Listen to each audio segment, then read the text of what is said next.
Hello, everyone. This is Jonathan Little. I am here today with the 21st episode of Weekly Poker Hand, where today I'm going to be going over a hand from a $10,000 buy-in tournament I played recently. Before we get into that, though, I wanted to tell you how you can get my audiobooks for free. I have recently put out two audiobooks. One is actually by Patricia Cardner, who I wrote Positive Poker with, and the other one I sat down and read myself, Secrets of Professional Tournament Poker Volume 1. You can get those for free on Audible by going to jonathanlittle.poker.com/audiobooks. Oh no, /free audiobooks. You're not paying for them. Basically, Amazon and Audible are running a program where they really think you're going to like their product if you sign up for it. So you have to sign up for a free month. And if you don't want any more audiobooks after that, you can cancel. But if you sign up for a month, you get 2 of them for free. So you can get my books or any other books that you would like. But check it out, jonathanlittlepoker.com/free audiobook, and it will take you directly to the site and give you all the instructions for how you can do that.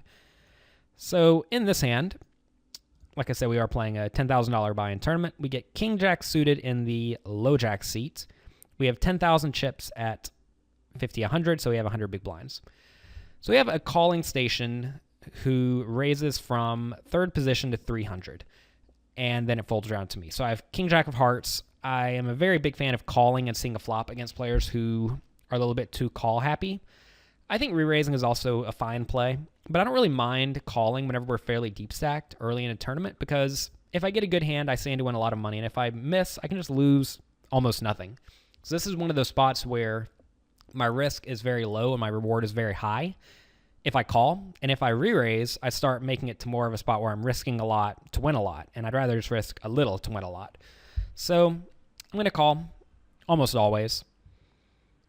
And then the small blind also calls, who is a random player. So there's 1,000 in the pot. Flop comes Jack 7-5. The small blind checks. The initial raiser, the calling station, bets 600 into the 1,000 chip pot. So at this point, I could call or raise. Again, I'm certainly not folding. I'm trying to think if there's any scenario where I ever fold this. I mean, if a guy like shows me his hand and he has me beat, I guess I'll fold. But there's no way I'm folding on Jack 7-5, rainbow board. So I think calling is by far the best play, because if I raise, that's going to give the calling station the opportunity to fold a lot of his hands worse than a jack. You'll find that a lot of calling stations will call one bet, but if you start raising and re-raising, they'll tend to get out of the way. Obviously, they come in different varieties. Some players just never, ever fold.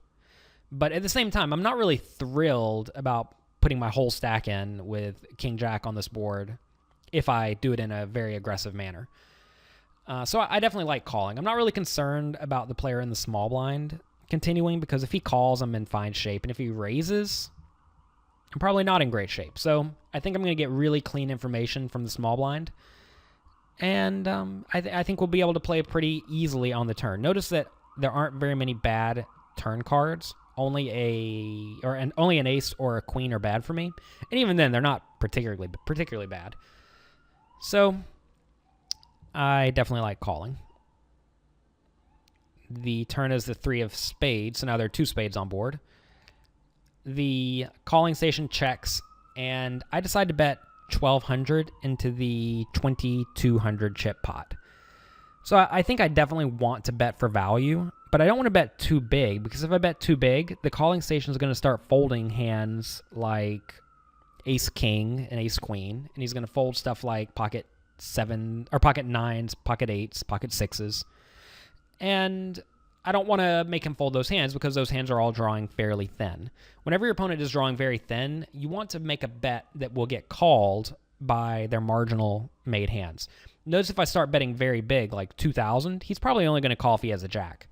Whereas if I bet 1,200, he'll probably call with all sorts of ace highs, maybe random 8-7, 7-6, pocket 8, stuff like that.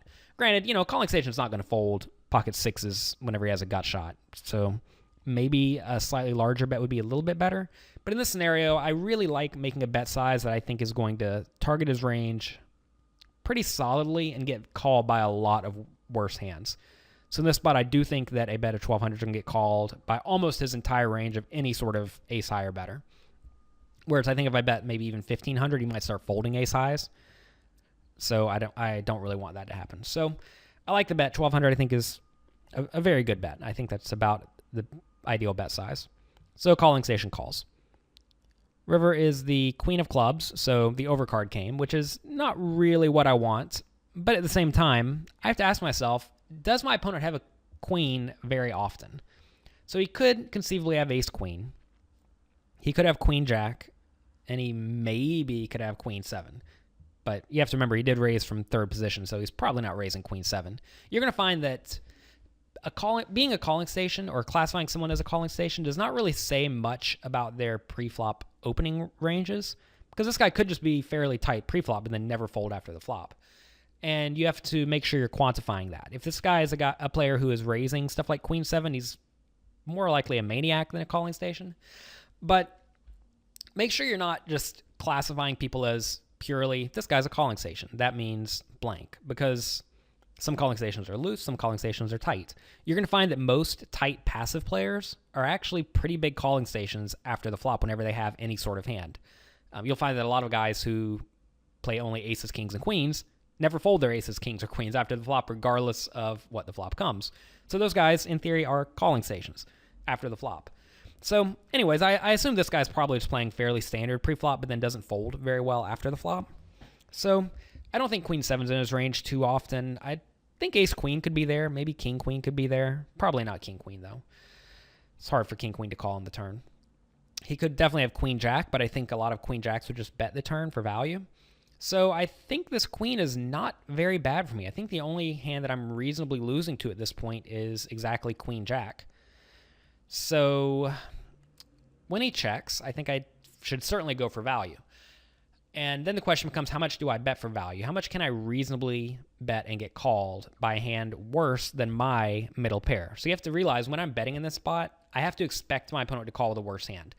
If I was playing against a reasonably strong player, I would probably still value bet this, but I think it'd be a lot more difficult to get called by a worse hand. Like, I don't think something like ace 10 or ace king or pocket sixes is going to call if I bet on the river. So against a very good player who's going to be able to figure out what I'm doing, I probably should just check behind. I know that sounds a little bit nitty, but especially whenever a lot of chips are going into the pot early in a tournament, you want to be somewhat confident you have the best hand because you don't want to lose a lot of chips. And you have to realize that winning the chips is not that big of a deal. Whenever I check behind on this river, or say I did check behind, I expect to win this hand probably 85% of the time or more. And if I bet and get called against a good player, I'm probably winning it more like 45% of the time. And that's not a good thing. Even if I'm winning it close to 50% of the time, I still don't want that variance, so I'd prefer a check. But against the calling station, I think this is a very easy bet, and a very easy spot to bet, because he's going to call with a lot of worse stuff. I think he's going to call with perhaps ace king, maybe pocket sixes, maybe a 7, like say he has 8-7 or 7-6 or something like that. So I think I need to bet. So the pot's 4,600. I can't bet big unless this guy's just an extreme calling station, because he's going to start folding out all those hands I just named. So I think I need to bet fairly small. I think I like a bet of around 2,000 into the 4,600 pot. I think that's going to get called a decent amount of the time.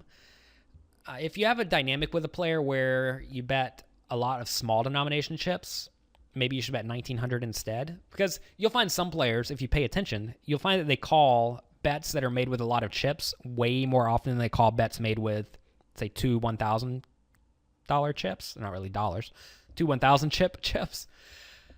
And if you think a guy will fold that bet with only 2 chips, you should definitely make the bet with all the chips. A lot of players view a bet with all the chips as you trying to push them around. You're trying to put in a lot of money and trying to push them around. Obviously, this is a very small thought or small component, but it is something to think about. And also, if perhaps you bet 1975 earlier and you showed a bluff, you should probably be betting 1975 for value now, because that's going to definitely confuse your opponents. Anyways, that's a minor leveling war that I don't think most people think about, but I'm at least thinking about in the back of my head. So my bet size is going to be roughly 2,000 in this spot. Turns out I did bet 1,900, and my opponent called with pocket 8s. So seems like the bet size worked out pretty well. I'm happy with it. I got called by exactly what I wanted to get called by. Whenever you get called when you bet 1,900, you always have to ask yourself, could I have bet more? Because obviously this was about as good of an outcome as I could have hoped for. We end up getting in 4,000 chips each against a guy who was drawing super thin on the flop. So that's good, but you always have to ask yourself, could I have gotten in 5,000 or 6,000? And I don't really know if I could in this spot, but you always want to be trying to push the upper boundary of your bets without making your opponent fold out the hands you're trying to get value from. So maybe I could have bet 100 larger on the turn and then 200 or 300 larger on the river, but beyond that, I don't think I really could have gotten more value in the spot. However, it's very difficult to know, and that's what makes poker a tough game, because maybe I could have bet the size of the pot on the turn and then shoved the river and the guy would have called. I don't think that would have been the case, but maybe it would have been, and if that's the case, I lost a ton of value. So even though this looks like a good result, it could have actually been a pretty bad result. Or maybe I bet the exact perfect sizes and got full value. It's very tough to say. So I'll leave you with that thought. If you like this content, definitely check out jonathanlittlepoker.com. I have all sorts of free blogs on there. Every Monday I post a blog post where I talk about whatever's on my mind for the most part. And usually it's some sort of educational content that is not necessarily based on hand analysis. And then every Thursday, Weekly Poker Hand comes out. If you have not watched all the other episodes, definitely check them out. You can go through and get all the back episodes at Weekly Poker Hand. I'm sorry, at jonathanlittlepoker.com. There's a link to the Weekly Poker Hand podcast right at the top of the page. So thank you very much for watching. I appreciate it. And I will talk to you next time.